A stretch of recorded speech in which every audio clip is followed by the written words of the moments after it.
ಹೊಟ್ಟೆ ತುಂಬಿದವರು ಅನ್ನಭಾಗ್ಯ ಅಕ್ಕಿ ಫಲಾನುಭವಿಗಳಾಗಿದ್ದಾರೆ. ಅವರಿಗೆ ಅವಶ್ಯಕತೆ ಇಲ್ಲದಿದ್ರೂ ಆ ಅಕ್ಕಿ ಪಡೆದು ಅದನ್ನೇ ಮಾರಾಟ ಮಾಡ್ತಾರೆ ಎಂಬ ಆರೋಪ ಇದೆ. ಈ ಮಧ್ಯೆ ಅನ್ನಭಾಗ್ಯ ಅಕ್ಕಿ ಕಾಳಸಂತೆಯಲ್ಲಿ ರಾಜಾರೋಷವಾಗಿ ಮಾರಾಟವಾಗುತ್ತೆ. ಹುಬ್ಬಳ್ಳಿ ಪೊಲೀಸರು ಆ ಜಾಲವನ್ನ ಭೇದಿಸಿದ್ದಾರೆ.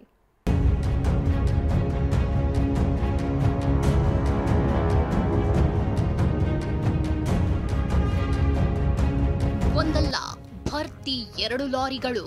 ಸೀಸ್ ಆಗಿರುವ ಇದೇ ಲಾರಿಗಳ ತುಂಬ ಅನ್ನಭಾಗ್ಯ ಅಕ್ಕಿ. ಬಡವರ ಹೊಟ್ಟೆ ಸೇರ್ಬೇಕಿದ್ದ ಅನ್ನಭಾಗ್ಯ ಅಕ್ಕಿ ಕಾಳಸಂತೆ ಪಾಲಾಗೋದನ್ನ ಪೊಲೀಸರು ತಡೆದಿದ್ದಾರೆ. ಕಾಳಸಂತೆಗೆ ಸೇರ್ತಿವೆ ಬಡವರ ಅನ್ನಭಾಗ್ಯ ಅಕ್ಕಿ. 2 ಲಾರಿ ಸೀಸ್ ಮಾಡಿದ ಹುಬ್ಬಳ್ಳಿ ಪೊಲೀಸರು.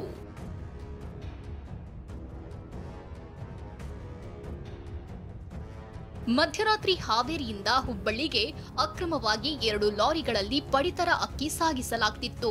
ಈ ಬಗ್ಗೆ ಖಚಿತ ಮಾಹಿತಿ ಪಡೆದ ಬೆಂಡಿಗೇರಿ ಠಾಣೆ ಪೊಲೀಸರು ಕಾರ್ಯಾಚರಣೆ ನಡೆಸಿದ್ರು.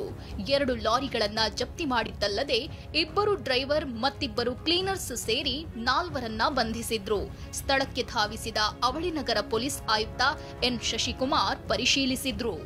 ಹುಬ್ಬಳ್ಳಿ ದಕ್ಷಿಣ ಭಾಗಕ್ಕೆ ಅಂದರೆ ಏನು ಹಾವೇರಿ ಮತ್ತು ಬೇರೆ ಬೇರೆ ತಾಲೂಕುಗಳಿಂದ ಕಲೆಕ್ಟ್ ಮಾಡ್ಕೊಂಡ್ಬಿಟ್ಟು ಇದೇನು ನಮ್ಮ PDS ರೈಸ್ ಏನಿದೆ, ಅನ್ನಭಾಗ್ಯದ ರೈಸ್ ಏನಿದೆ, ಇದನ್ನು ಕದ್ದಿರೋ ಸಾಧ್ಯತೆ ಇದೆ ಅನ್ನೋಂಥದ್ದು ಪ್ರಾಥಮಿಕವಾಗಿ ನಮಗೆ ನೀಡಲಾಗಿರುವಂಥ ಕಂಪ್ಲೇಂಟಲ್ಲಿ ತಿಳಿದು ಬಂದಿದೆ.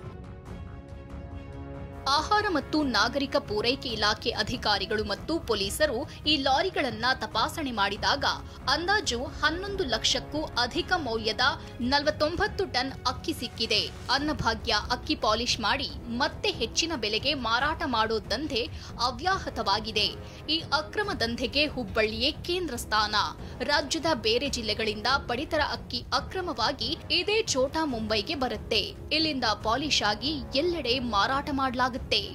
ಈ ಲಾರಿಗಳು ಮತ್ತು ಲಾರಿ ಜೊತೆ ಇದ್ದಂಥ ಆರೋಪಿಗಳೇನಿದ್ದಾರೆ ಇವರೆಲ್ಲ ಗುಜರಾತ್ ಮೂಲದವರು ಇದ್ರು ಅನ್ನೋದು ತಿಳಿದು ಬಂದಿದೆ. ಈಗ ಎಲ್ಲಿಂದ ಕಲೆಕ್ಟ್ ಮಾಡ್ಕೊಂಬಂದರು, ಯಾರು ಇದನ್ನು ಲೋಡ್ ಮಾಡಿಕೊಟ್ರು ಮತ್ತು ಅವರಿಗೆ ಎಲ್ಲಿಂದ ಬಂತು ಅನ್ನೋಂಥದ್ದನ್ನು ತನಿಖೆ ಮಾಡಲಾಗ್ತಾ ಇದೆ. ಯಾರೇ ಇರಲಿ ಅದನ್ನು ಕ್ರಮ ತಗೊಳ್ಳಿಕ್ಕೆ ನಾವು ನಮ್ಮ ಅಧಿಕಾರಿಗಳಿಗೆ ಹೇಳ್ತೀವಿ. ಈ ಕುರಿತು ಬೆಂಡಿಗೇರಿ ಠಾಣೆಯಲ್ಲಿ ಪ್ರಕರಣ ದಾಖಲಾಗಿದೆ. ಆದರೆ ಡ್ರೈವರ್ ಕ್ಲೀನರ್ಸ್ ಹಿಡಿದ್ರೆ ಸಾಲೋದಿಲ್ಲ. ಈ ದಂಧೆಯ ಹಿಂದಿನ ಭಾರೀ ಕುಳಗಳನ್ನ ಬೇಟೆಯಾಡಬೇಕಿದೆ. ಸಂಜಯ್, TV9 ಹುಬ್ಬಳ್ಳಿ.